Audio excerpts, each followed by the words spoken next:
They call it Thursday Night Football. Bears and Cowboys, both teams needing a win to make a playoff push. And last night, Chicago pushed just a little bit harder. Mitchell Trubisky looked good, counting for 4 total touchdowns, 300 yards of offense. It was just too much for the Cowboys as they once again come up short against a top 10 defense. Sorry, Jerry. They've now dropped 7 of their last 10 after starting the season 3-0. Sorry, Dak. Former Cowboy Troy Aikman weighed in on the current Cowboys and where this leaves their playoff hopes.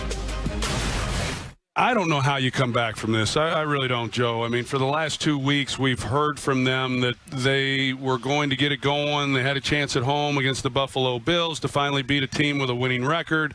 That didn't happen. They got embarrassed in that game.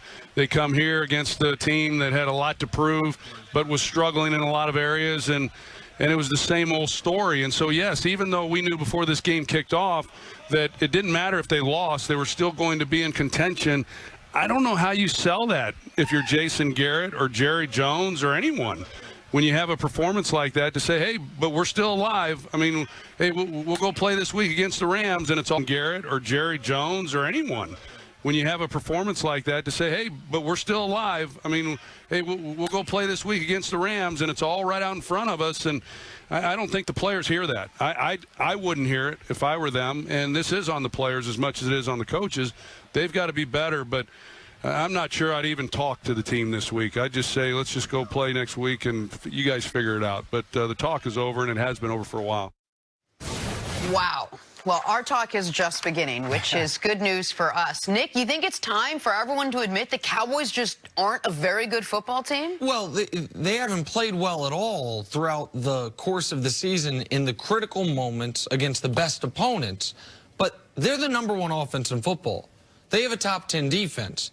The number 2, 3, and 4 offenses in football are combined 28 and 8 in Baltimore, Seattle, and Kansas City. Seattle and Kansas City do not have top 10 defenses to go along with their top 4 ranked offense. You can't have the #1 offense and a top 10 defense and not, in theory, be a good football team. The team they lost to yesterday, the Chicago Bears, has statistically a slightly worse defense, the 11th ranked defense, and the 29th ranked offense. So why is one team 7-6 and the other team 6-7?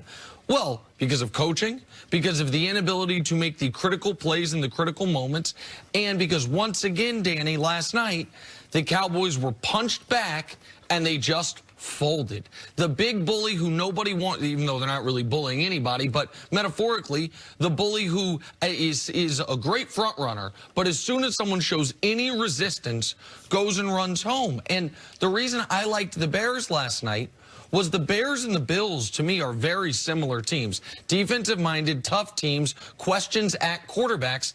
And guess what? The Bills were down 7-0, scored 26 straight. The Bears were down 7-0 and scored 23 straight. Why would it have gone differently than Thanksgiving? It didn't, and that's where the Cowboys are right now. I think the problem can really be boiled down to one thing. I think it is between the ears. I think it is all mental for this team. I mean, you mentioned some of the statistics. Dak Prescott is having a career year. Yep. Ezekiel Elliott, still a top 5 running back. Amari Cooper, top 5 wide receiver. Defense, as you mentioned, top 10 most meaningful categories. When you watch them play, the first drive was perfect. Yep. They're running, mix of run and pass, moving their way methodically down the field. They take up a lot of the time of possession. The defense forces a takeaway right exactly. The first quarter was awesome. But as you mentioned, they get punched in the mouth. All of a sudden, they face some adversity. And then you can almost feel the tension on the screen as you're watching the game. They are wound so tight. Here's where I would disagree a little bit with Troy Aikman saying, I don't know what to say to this team. Here's what I would do if I was Jason Garrett. I would call them in today, because a lot of times, you'll have a day off. They'll just say, hey, it's been a rough loss. We've lost 3 games in a row. Just going.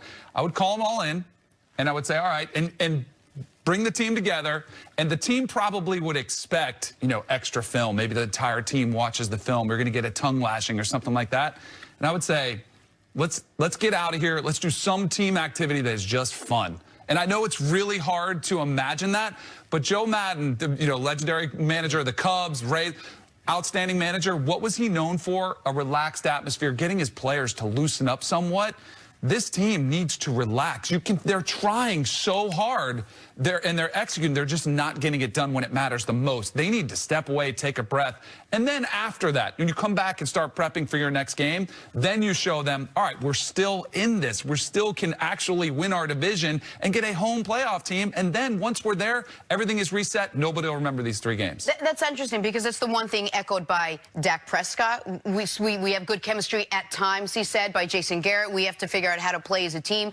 Jerry Jones, after the game last night, said, we have to learn how to win as a football team. Of all the things where we place blame on Jason Garrett, on the run game, on the pass game, on whatever it is, team chemistry was not really one of them coming into this season. Do you feel like the team as a cohesive unit is not playing between the ears? No, I don't think this is a team chemistry issue. I think it's an execution and critical moments issue. I think that if teams have even close to equitable talent as the Cowboys, they cannot make the requisite plays in the critical spots.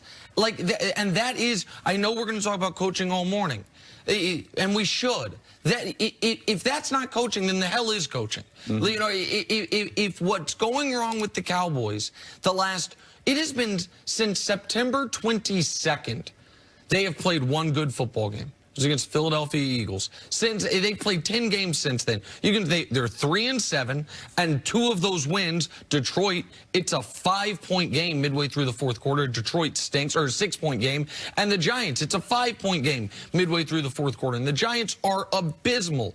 But so you look around the league, the last 10 weeks. Miami's been as good as Dallas. 10 weeks. What is that, 60% of the season? The sample sizes are no longer small. The evidence is no longer something you can dismiss. And the fact that their statistical profile is what I said at the beginning is an indictment on not just the coach, but I'm also going to say the quarterback who has bet on himself. That's great. Okay, you need to find a way to play better in the opening 3 quarters of this football game when you're up against Mitch Trubisky, or you need to find a way to play better in the opening 4 quarters, the entire game, against Buffalo when you're at home against Josh Allen. Dak's got to own some of this too. He absolutely does, but I think it's also, this goes back to where they're just pressing so much. You also had 3 drop passes that could have been critical. Yep. You know, but nobody can get on the same page at the right time. That's their biggest problem right now. And I know Jason Garrett is going to take a bunch of heat, and he's deserved, and if they lose, he's probably fired, and we can all be okay with that. But that's where I do think it was interesting that Troy Aikman did call out the players, because at some point it does have to fall on them. When you see plays that are called and they're not executed correctly, how can you put that on the coaches? Yes, and the perfect example is sort of the same. Remember last week when there was a critical play and he threw it out to Zeke and it bounced to him on the flare, and last night it was a different running back, Olawale. Yep. Yeah, they fullback. Yes, the fullback, and they tried to hit him, and there was clearly a miscommunication there. That, to me, I guarantee you that was coached up, and they knew what to do, but for whatever reason, somebody blew a gasket there. I think it was the fullback. Maybe I'm giving the quarterback too much credit, but it looked like there was some sort of sight adjustment where he's supposed to be ready for it now. Instead, he runs, doesn't even look for the pass, and it ends up